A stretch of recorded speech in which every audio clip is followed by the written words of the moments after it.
Thank you for taking the time to watch this episode of Life Support.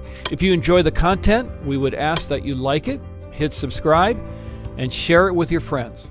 Hey, welcome to Life Support, and this is a show where we talk about hard things, but we talk about Christ, and you know what? In those hard times, Jesus is always there, and we want to encourage you today. We want you to know you're not alone. There's others that have suffered as well, and we've experienced the love of Jesus in the midst of that. And my guest is Pam Lanhart, and she was with us last time as well. She's the author of a book called Praying Our Loved One Home. She also has a wonderful Facebook page and blogging, and is involved with a ministry called Thrive Ministries. And thanks for coming back, Pam. I appreciate it. Thanks for having me back. You have a lot of courage. You're telling a very hard story, and I'm just going to get everybody caught up, and you can just throw something at me if I get any of this wrong, but you were describing a beautiful son named Jake, and you have other children too, but you were walking through the road of addiction with him. You're discovering all kinds of things about yourself and about God, and you were praying for him every single day. And at the end of that time, not long ago, he relapsed. It cost him his life, and now you're grappling with that whole dimension, and I've been there, and it's confusing. It's shocking, even though it may not come out of left field. It's still shocking, and it shocks your system, and it shocks your spiritual life. And so I'm really curious to talk about what this journey is like in regards to how now you view God, because you're a faithful believer. You loved your children. You prayed like crazy day after day. I prayed over my son Taylor that he would be protected by the blood of Christ for 21 years. I prayed and prayed and prayed and prayed. And then all of a sudden, you look at God and kind of go like, what? What was going through your mind in that area of life? How did you reconcile all of that? Or are you still in the process of that? Yeah, I think I mean, you can probably answer this better than I can, Paul, because you're farther down the road, but I don't know that you ever really reconcile it, And so just to catch everybody up, October 23rd, we got a call in the morning that Jake had passed away from a fentanyl overdose after just a 2-day relapse. So the first couple weeks, 3 weeks, I mean, I think that you're in this place of just, what surprised me the most was what happened in my body, right? Like, I never don't eat. I never don't eat, and I couldn't eat, and I have never experienced so much pain, physical pain in my body, and I have done this work with families for a lot of years, and unfortunately, because of the way things are right now, I have walked through this with many mothers, and I hear them say things like, I'm like in physical pain. Mm-hmm. And in my naivety, I was like, oh yeah, whatever. Like they're just not strong people. Right. I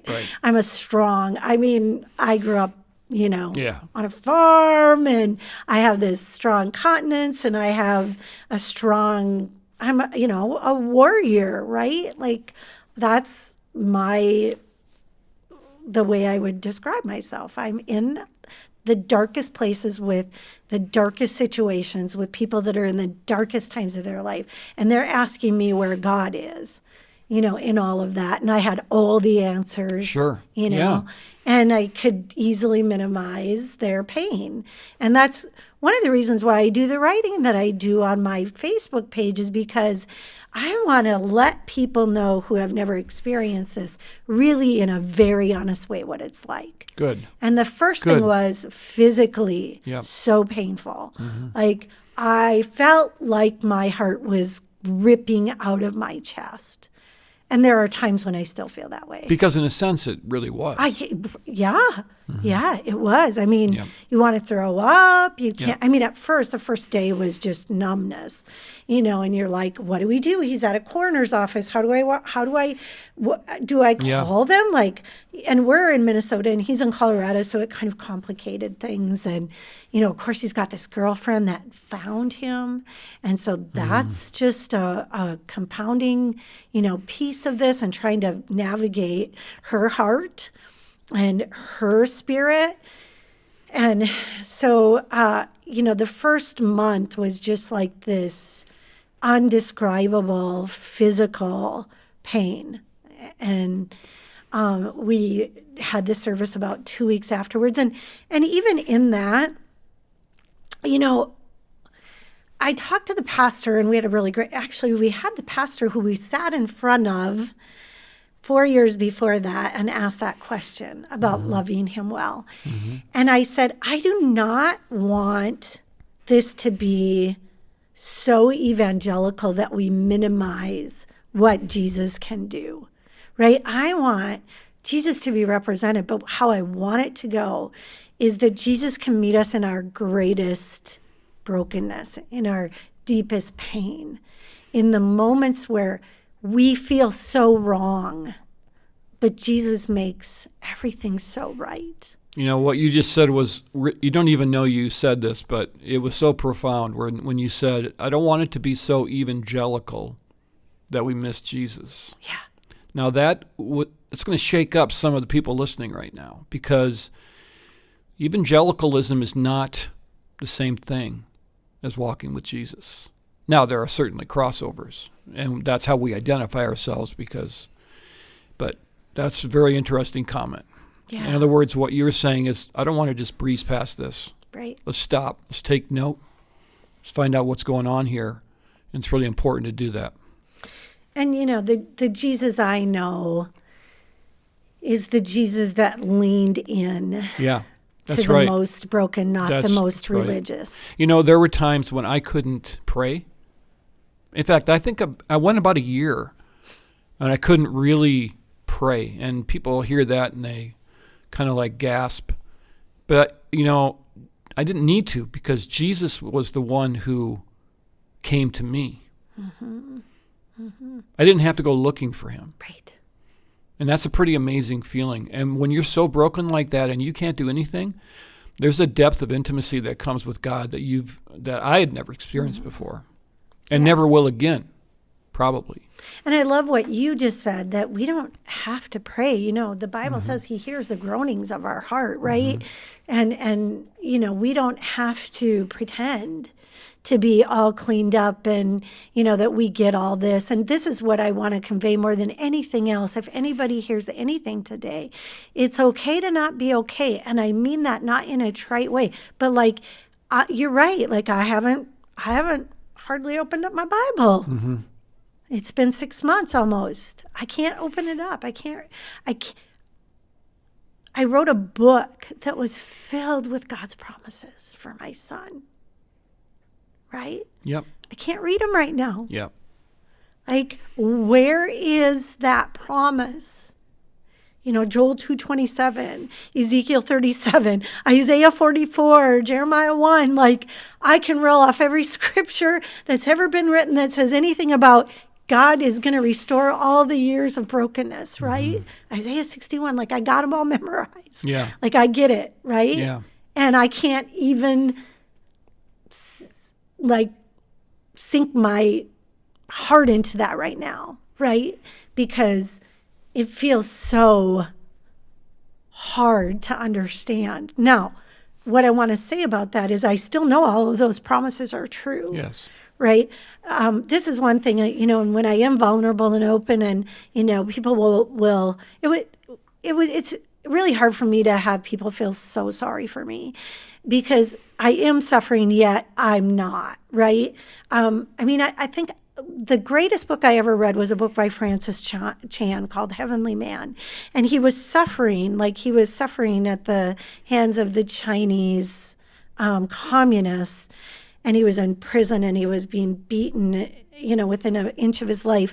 And yet he he never doubted the sovereignty Yes. of God, and he never doubted the goodness of God, and he never doubted the character of God. But there's two different things going on there. You've got the physical, spiritual reaction, just the loss. The loss is one aspect, which is intense and deep. But then there's the spiritual side that's coming alongside, and that's where we find the peace that you're talking about. But what the mistake that a lot of people make is that they minimize the loss. They expect it to all go together. Like, oh, well, you should be past that now. Right. Oh, well, God promised that. Yeah, but you don't. People would come up to me and they would say, "Oh, isn't it great that you'll see your son again in heaven?" Right. And I would look at him and say, "No, it isn't really, because I don't have him right now." Yeah. But they say those things, and they just that goes in my stupid things people say book. Well, and but they're trying their best. Again, I was going to say, but that loss is intense. Yeah. Right. Yeah. I mean, this is why we do this. This is why we have these conversations, because I can give you a list of what not to do when that's a better way to put it. My stupid word is not the best word. And I'm pretty strong about okay, as a believer, I don't want to hear this. I don't want to hear all things work together for good. I don't want to hear that, you got Jake for 24 years and his work on earth must be done. I'm like, that's baloney. Yeah, I don't believe that God didn't need him here on earth and needed him more in heaven. I mean, that's ridiculous. God can do anything. His wings were ready. Yeah, which, by the way, is not theologically, they don't turn into angels. Correct. I just want to mention that. I posted that on Facebook one day, and it stirred up a lot of... Really? Is that right? People, yeah. Oh, my goodness. Yeah. Well, we just call him an angel. And I'm like, they don't become angels. Let's get it right. It's not what it says in the Bible. But anyway, we regress. I don't doubt that God is a good God. And at the same time, I can't hear that right now from Christians. Yeah. I couldn't read... People would send me memes with little poems about how, they've just gone ahead of you and you'll meet up with them again. And I literally wanted to rip them all up and throw them in the garbage. So if you're walking alongside someone right now, don't send that stuff. I'm just going to tell you, it just didn't feel right. What did you want? What did you want from people? I'm going to tell you a couple of stories really quick about what a couple of women have done. Yes. And one is a friend who hasn't lost a child, has lost her father and mother. And she sends me a card every single week. Every week I get a little card in the mail just saying, hey, I love you. I'm praying for you. I'm here for you. And it's just you're an encouragement to me. She'll say these things, and it's written in a little card, and it's just beautiful. I loved all the cards. I really did love all the little personal notes that that people sent me. And then I'll try to make this a really quick story, but the night before he died, I sent him a clip of the song Rescue because I was at the Lauren Daigle concert.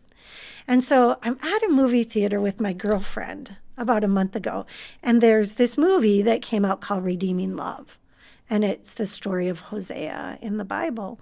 And at the end of it, Sarah comes back, and her and Michael embrace, and they play this exact clip of that song Rescue. And I had just posted it on Facebook the day before. It was a Friday, and I was like, this was the last text I sent to Jake. So my girlfriend, who had read that, is sitting next to me in the theater, and she looks at me, and we literally are in a fetal position, in a ball, sobbing together in the movie theater. And it was the most beautiful moment I've ever had in my entire life.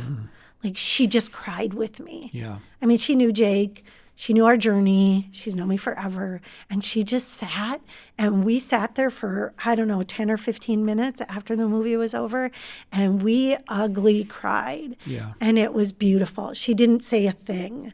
And sometimes that's what you need. You just don't need, you don't need words, you know. You need presence. Yeah, it really is like the most beautiful moments have through this journey have been when people have just looked at me and hugged me and not said a word, because there's not a word anybody could say right now that could bring my son back or that would be helpful. Now, I will say one thing that was helpful were the stories of Jake. You know, when his friends would message me and then he'd be like, I just want you to know that Jake did this or Jake did that. We have a really great relationship with his girlfriend, Maddie. And we hold Jake's past. Maddie held his last 2.5 years, right? And so when we're with Maddie, we get to hear all these little stories about Jake. And I mean, we're like, dang, he was kind of a cool guy. Yeah. Like, you know, the things he did. Yeah, those are healing. Right? And don't ever assume, if you're walking alongside of someone, don't ever assume they don't want to talk about the one they've lost, because how many times, I mean, even at Taylor's service, all of his friends were getting up there and talking about him, and they kept saying, and don't worry, you're not going to be forgotten. You're not going to be forgotten. And I think the biggest terror for people that have lost children is that they're going to be forgotten. Because we know we will never forget. And so when people say, well, tell me about him, tell me about her, it gives us a chance to not bring them back to life, but to keep their memory alive. And so let people talk about their kids. You know, like, they'll say, I don't want to talk about it if they don't want to talk about it, but don't just assume that. Right. Yeah. Yeah, and I mean, just listening to the stories is so comforting. I have a little routine. I tell these stories because I'm like, I just want people to know that this is really normal. But every night before I go to bed, I play this song. It's a secular song. And the reason I play it is because when he was out in Arizona and he had been in a relapse, I posted it on Facebook on his page. And it was this song from American Tale, Fievel, somewhere out there. And I play it and I look at his pictures and I listen to the one voicemail that I have, you know, over and over and over again. Hey, Mom, call me back. Love you. And that's my routine. And it will be until it isn't anymore. So you're a better woman than I am a man, because I still can't do that. Well, and I still can't do that. And it's been 8 years for me, and I can't. I when I look at pictures, I get teared up. And so we're so grateful because he was so healthy. Yeah. And I can't look at pictures when he was younger and using, but I love looking at the pictures of him when he was healthy and out in the mountains. And we have, you know, the first thing I wanted was videos. Now, I will say this, Paul, who is my husband, can't do it either. So maybe it's a guy thing, girl thing. I don't know. You know, it could be. Just how we deal with our emotions. But like, I just wanted to listen to maybe some of it's sort of that denial thing where, like, if I look at his picture enough, or if I listen to his voice enough, or watch enough of the videos, I can somehow bring him back. No, I don't think it's denial. You know? I think it's your processing. And you don't say you're in denial. You're not. Now, I want to get people to your Facebook page, but I'm going to ask you one quick question first, all right? It's impossible to answer in the time I'm going to give you. What's the most important thing you've learned about God during this part of your journey? He can handle my questions. You know, and going back to one of your first questions, which, what do I believe about God and how have I processed this with my faith? Because we've talked a lot about other things. There are really big questions here, really big questions. Like, Lord, you told me to read Isaiah 44 over my son. Yep. Right? And it said he would come back to you and he would say, I belong to the Lord. And that didn't happen on this side of heaven. What does that mean? Like, why did you have me write this book and pray over him every day and not answer the prayers? And I have a really prominent, ministry, right? And I hate to say it, but like, people looked to us. Jake was sort of the recovery model, and I'm like, why, when there's kids on the street that have been using for 20 years IV heroin, why didn't you give us more time? You know? Those are big questions. Yeah. Why did he die? Yeah. And why is somebody else that, I mean, and I don't mean, No. I'm just going to be honest. Like, I'm just being really real here. Like, why did that person live? He saved his friend's life the night he died. He saved him with naloxone. And I'm like, why did that kid live? And my Jake didn't. Like, that makes no sense at all. Right? No, it doesn't make any sense. I lost my wife to cancer 20 years ago, and to this very day, when I hear a woman give a testimony of surviving cancer, that's the question. Yeah, Still today. It kind of why? makes you salty, right? Yeah, why? Like salty is a good word too. Yeah, I like that word. People put on Facebook all the time, 10 years in recovery, 15 years in recovery. Yep. And in the past, okay, so here's something I do have to say is, like, this is the big question is, okay, so the hope that I had for Jake was the hope that would come from recovery.